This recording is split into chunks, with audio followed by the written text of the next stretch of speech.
കുറച്ച് പണം ഞാനിന്ന് തരാം. കൊടുക്കാന്ന് പറഞ്ഞവരുടെ വീട്ടിലൊക്കെ അത് ഇന്ന് തന്നെ കൊടുത്തേക്ക്. ബാക്കി എത്രയും പെട്ടെന്ന് എത്തിക്കാന്ന് പറ. നമ്മളായിട്ട് പറ്റിച്ചു എന്ന് തോന്നിയാ ചിലപ്പോൾ പാവങ്ങൾ ശപിക്കും. പിന്നെ ഒരു പ്രശ്നത്തിൽ നിന്ന് രക്ഷപ്പെടാൻ പറ്റില്ല.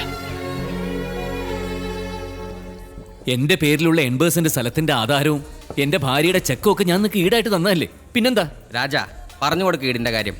എൻ്റെ നായരെ, താൻ കയ്യിൽ നിന്ന് കാശെടുത്തും ഞങ്ങളുടെ നിന്ന് കടം വാങ്ങിയും തീറാക്കിയ ആ സ്ഥലം അതിനു മുമ്പേ സഹകരണ ബാങ്ക് ജപ്തി ചെയ്തതാ. തീറിന് മുൻപേ മുന്നാധാരങ്ങൾ മുഴുവൻ ശരിക്കും പരിശോധിച്ചില്ലെങ്കിൽ ഇങ്ങനെ ഇരിക്കും. ഏയ്, അങ്ങനെ വരില്ല. രമേശനെല്ലാം നോക്കിയതാ. ഒരാധാരം മാത്രമേ കാണാതെ പോയിട്ടുള്ളൂ. അതിന് പത്രപരസ്യം ഉണ്ടായിരുന്നു. അപ്പൊ അതാണ് കാര്യം.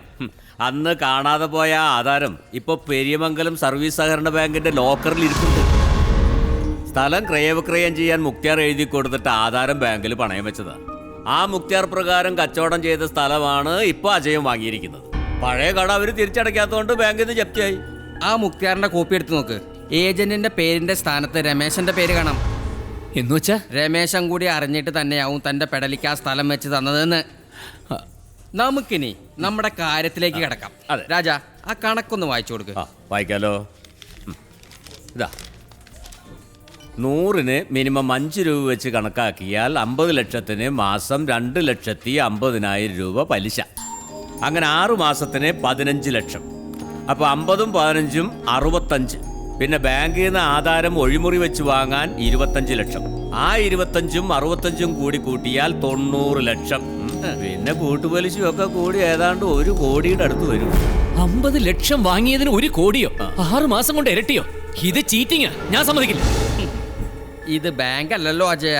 അറിഞ്ഞോണ്ട് തലവെച്ച് തന്നല്ലേ. അറക്കാണ്ട വിട്ടാ ഞങ്ങൾക്കൊരു സുഖം ഉണ്ടാവോ? ബാങ്കിലെ കടം തീർത്ത് ഇന്നത്തെ മാർക്കറ്റ് വില വെച്ച് ആ സ്ഥലം ഞങ്ങളുടെ പേർക്ക് തീർവാങ്ങാം. എന്താ? അപ്പോഴും വേണമല്ലോ 10-40 ലക്ഷം വേറെ. അതിനെന്ത് ചെയ്യും? അതുകൊണ്ടൊരു കാര്യം ചെയ്യേ, ബാക്കി തുകയിലേക്ക് വകയിരുത്താൻ കയ്യിലുള്ള ആ ബെൻസിങ് തന്നേക്കും. ബെൻസോ? പലിശക്കാരുടെ മുഷ്കനോട് കാണിക്കരുത്. അജയ, ബലം പിടിക്കരുത്. കൊണ്ടുപോകാൻ തീരുമാനിച്ചാൽ ഞങ്ങളത് കൊണ്ടുപോകും. അതിപ്പോ അജയനെ ഇവിടെ തല്ലിയിട്ടിട്ടാണെങ്കിലും ഞങ്ങളത് ചെയ്യും. അത് വേണോ? ആ ബെൻസിന്റെ താക്കോലിങ് എന്നൊക്കെ. ഓ, ഡ്രൈവർ ഉണ്ടല്ലേ. അല്ല, പുള്ളിയുടെ കയ്യിൽ നിന്ന് ഞങ്ങൾ അത് നേരിട്ട് വാങ്ങണോ അതോ? പ്ലീസ്, ഞാൻ പറയുന്ന ഒന്ന് കേൾക്കണം. ഒന്ന് വിളിച്ച് പറഞ്ഞേക്കാതായാലേ താക്കോല് ഞങ്ങൾ വാങ്ങിക്കോളാം. ബാക്കി കണക്ക് പെട്ടെന്ന് സെറ്റിൽ ചെയ്തില്ലെങ്കിൽ തന്റെയും ഭാര്യയുടെയും ചെക്കുണ്ട് കയ്യിൽ. അത് മതി ഞങ്ങൾക്ക്. ബാറിൽ ബില്ലൊന്ന് സെറ്റിൽ ചെയ്തേക്ക്. അതതിന്റെ ഒരു മുറ. ഒരു ഉപകാരം ചെയ്യണം. ഞാനും കൂടെ വരാം. പോകുന്ന വഴിക്ക് ആ ഡ്രൈവറെ എവിടെയെങ്കിലും ഇറക്കി വിടാം. തൽക്കാലം പുള്ളിക്കാരനത് അറിയണ്ട. അതിപ്പോ എങ്ങനെ? അത് മതി രാജ. ആ ഒരു മര്യാദ നമുക്ക് നായരോട് കാണിക്കാം.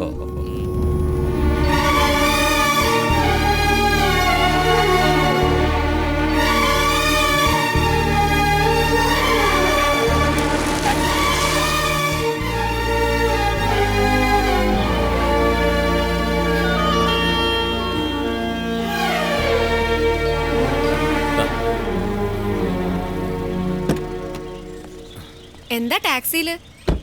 കാർ എവിടെയാ ചേട്ടാ? ആക്സിഡന്റ് ആയി. ഈശ്വര, എന്നിട്ട് എന്തെങ്കിലും പറ്റിയോ? എന്തെങ്കിലും പറ്റിയ പിന്നെ കുന്തം കുത്തിയ പോലെ ഞാനിവിടെ നിൽക്കുവോ?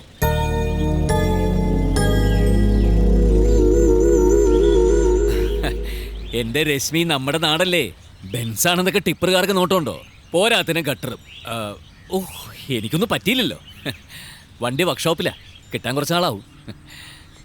അച്ഛാ, ഫോൺ ലക്ഷ്മിയുടെ അച്ഛനാ. ഹലോ. ആ, എന്താ എന്താ വിശേഷം?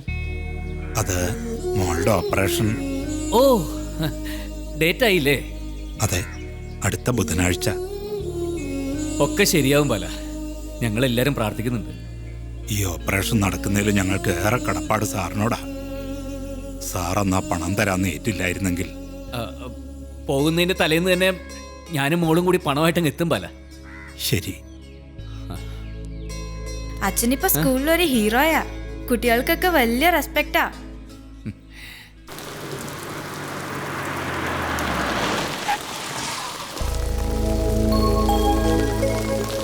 എന്താച്ചാ? നിന്റെ കൂടെ ആ ബെൻസിലൊന്ന് യാത്ര ചെയ്യണമെന്നൊരു മോഹം ഉണ്ടായിരുന്നു. അത് വർക്ക്ഷോപ്പിലാ. ഉടനെ കിട്ടും. അത് കിട്ടട്ടെ. തൽക്കാലം ഇതിൽ കയറാം. പോണ വഴിക്ക് നീ വീട്ടിൽ തന്നെ ഒന്ന് വിട്ടേക്ക്. പറ, എന്താ നിനക്ക് പറ്റിയത്? എവിടെയാ പിഴച്ചത്? പിഴക്കേ അച്ഛൻ എന്തൊക്കെയാ പറയണത്? ആ രവീന്ദ്രൻ ഇവിടെ വന്നിരുന്നു. അവൻ്റെ ഭാര്യയുടെ ആങ്ങളെ ദുബായിൽ നിന്ന് വന്നപ്പോൾ നിന്റെ അവിടുത്തെ കുറേ വിശേഷങ്ങൾ പറഞ്ഞു അത്രേ. എന്താവും പറഞ്ഞത്? നാട്ടുകാർ പറഞ്ഞറിയുന്നതിനേക്കാൾ നല്ലത് നേരിട്ട് കേൾക്കുന്നതല്ലേ. എന്താ നിന്റെ ബിസിനസ്സിന് പറ്റിയത്? ഓഹോ, അപ്പൊ അവൻ ഒരുങ്ങി പുറപ്പെട്ടിരിക്കുകയാണല്ലേ. അപവാദം പ്രചരിപ്പിച്ച് നാട്ടുകാരെ ഇളക്കി വിട്ടും അജയചന്ദ്രൻ നായർ കുലുങ്ങുന്നില്ല എന്ന് കണ്ടപ്പോ പുതിയ കഥയായിട്ട് ഇറങ്ങിയിരിക്കുക തേണ്ടി. അപ്പം രവീന്ദ്രൻ പറഞ്ഞതെല്ലാം നുണ അല്ലേ? പിന്നെ ഞാനാണോ നുണ പറയുന്നത്?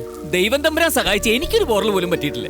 ഇനി അഥവാ അങ്ങനെ എന്തെങ്കിലും കുഴപ്പങ്ങൾ അവിടെ പറ്റിയാൽ തന്നെ എനിക്കിവിടെ സ്വസ്ഥമായിട്ട് നിൽക്കാൻ പറ്റുമോ? എന്തെങ്കിലും സംഭവിച്ചെന്ന് തന്നെ ഇരിക്കട്ടെ. ആദ്യം ഞാൻ അച്ഛനോടല്ലേ പറയുള്ളൂ. അച്ഛൻ എന്താ എന്നെ വിശ്വാസമില്ലേ? അച്ഛൻ നോക്കിക്കോ, 1 മാസം കൂടി കഴിഞ്ഞാൽ ഈ കയ്യിൽ എത്താൻ പോകുന്നത് കോടികളാ. പഞ്ചായത്ത് ഓഫീസിനടുത്തുള്ള സ്ഥലത്തെ 4 കെട്ട് നടുമിറ്റോക്കുള്ള ഒരു ഉഗ്രം വീട് അച്ഛന്റെ പേരിൽ ഞാൻ പണിയും. തുടങ്ങി വെച്ചത് ഓരോന്നും ഞാൻ പൂർത്തിയാക്കും. അസൂയക്കാർ എന്ത് വേണമെങ്കിലും പറയട്ടെ. മാണിക്കോത്ത് അച്ചുവന്നാരും മക്കളുവേ ഇനി തമ്പുരാക്കന്മാരെ പോലെ ഈ നാട്ടിൽ ജീവിക്കാൻ പോണം. അതിന് ചൊരുക്ക് തോന്നുന്നവർ പറയുന്നത് ഈ ചെവി കൂടെ കേട്ട് നമുക്ക് ഈ ചെവി കൂടെ കളയാച്ചാ എന്തേ? കണ്ണാടി നോക്കി സ്വന്തം രൂപത്തോട് പോലും നിനക്ക് നുണ പറയാൻ പറ്റുമായിരിക്കും. പക്ഷേ എൻ്റെ മുമ്പിൽ നിന്റെ വേഷം കെട്ട് വേണ്ട. ലോകത്തിന്റെ മുഴുവൻ മുമ്പില് നുണ പറഞ്ഞ് പിടിച്ചു നിൽക്കുകയായിരുന്നു ഇതുവരെ ഞാൻ, രശ്മിയോടും നിന്നോടും ഒക്കെ. പക്ഷെ അച്ഛന്റെ മുമ്പില് ഞാൻ ആകെ പതറിപ്പോയടാ. അപ്പോൾ നീ എല്ലാം അവസാനിപ്പിച്ചിട്ടാണോ പോകുന്നത്? അല്ലാതെ പിന്നെ ഞാൻ എന്ത് ചെയ്യൂടാ? നിനക്കറിയില്ലേ മനോജിനെ? ഞാനും അവനും കൂടിയാ അവൻ്റെ ഒരു ഫ്രണ്ട് അറബിയുടെ കയ്യിൽ നിന്ന് എൻ്റെ സ്പോൺസർ വഴി അജ്മാനിൽ ഒരു ലിക്കർ ലൈസൻസ് ശരിയായി കൊടുക്കാമെന്ന് പറഞ്ഞ് കുറേ പണം വാങ്ങിയത്. ആ പണം കൊണ്ട് ഞങ്ങൾ ബിസിനസ് തുടങ്ങി. ആദ്യമൊക്കെ സ്വപ്നം കാണുന്ന പോലെയായിരുന്നു ലാഭം വന്നുകൊണ്ടിരുന്നത്. ആ ധൈര്യത്തിലാണ് ഞാൻ മനോജിനെ എല്ലാം ഏൽപ്പിച്ചിട്ട് നാട്ടിലേക്ക് മടങ്ങിയത്. പക്ഷേ എവിടെയോ ഒന്ന് പാളി. ചിലപ്പോൾ ഞങ്ങളുടെ ഓവർ കോൺഫിഡൻസ് കൊണ്ടായിരിക്കാം, കൂട്ടത്തിലെ സാമ്പത്തിക മാന്ദ്യവും. അതിനിടയിൽ ലൈസൻസ് ശരിയാവാത്തതുകൊണ്ട് ആ അറബി മനോജിനെതിരെ കേസ് കൊടുത്തു. അവൻ ജയിലിലായി. അവനെ ഇറക്കാൻ വേണ്ടിയിട്ടാ അന്ന് ഞാൻ പെട്ടെന്ന് അവിടം വരെ പോയത്. ബാങ്കിലുണ്ടായിരുന്നതും അവിടെ നിന്ന് ഇവിടുന്ന് എടുത്തത് എല്ലാം കൂടി കൂട്ടിയിട്ട് അറബിയുടെ പൈസ കൊടുത്തു തീർത്തു. എന്നിട്ടും പിടിച്ചു നിൽക്കാൻ വയ്യാതായതുകൊണ്ടാ എല്ലാം അവസാനിപ്പിച്ചിങ്ങോട്ട് മുങ്ങിയത്. ഇനി എന്താ ചെയ്യാൻ പോണത്? ഒന്നും അറിയില്ല സുഗത. കണ്ണടച്ച് തുറക്കുന്നതിന് മുമ്പ് കാൽച്ചോട്ടിലെ മണ്ണ് മുഴുവൻ ഒലിച്ചു പോയ അവസ്ഥയിലാണ് ഞാനിപ്പോൾ. നീ ധൈര്യമായിട്ടിരിക്കെ, എന്തെങ്കിലും ഒരു വഴിതെളിയും. നാട്ടുകാരൊക്കെ അറിഞ്ഞു തുടങ്ങിയില്ലേ അജയചന്ദ്രൻ നായർ പൊളിഞ്ഞു എന്നുള്ളത്? നാട്ടുകാരോട് പോകാൻ പറ. നീ നിന്റെ കാര്യം നോക്ക്. ഇനി വിചാരിച്ചാലും പോയതൊക്കെ തിരിച്ചു പിടിക്കാൻ പറ്റും. അതൊന്നുമല്ല ഇപ്പം എൻ്റെ പ്രശ്നം. എനിക്ക് എൻ്റെ മോൾക്ക് കൊടുത്ത വാക്ക് പാലിക്കണം. ലക്ഷ്മിയുടെ ഓപ്പറേഷനുള്ള പൈസ ഉണ്ടാക്കണം. അതിപ്പോൾ ഈ അവസ്ഥയിൽ നമുക്ക് ആ കുട്ടിയുടെ അച്ഛനോട് കാര്യങ്ങൾ പറയാം. അവർ വേറെ വഴി നോക്കട്ടെ. ഏയ്, അതൊന്നും പറ്റില്ല. ആ കുട്ടി എൻ്റെ മോളെ പോലെയാ. അവളെ മരണത്തിന് വിട്ടുകൊടുക്കാനൊന്നും പറ്റില്ല. ലക്ഷ്മിയുടെ ഓപ്പറേഷൻ നടക്കുന്ന ഉറപ്പായത് മുതൽ എൻ്റെ മോളുടെ സന്തോഷം ഞാൻ കാണുന്നതാ. ആ സന്തോഷം ഇല്ലാണ്ടാക്കാൻ പറ്റില്ല.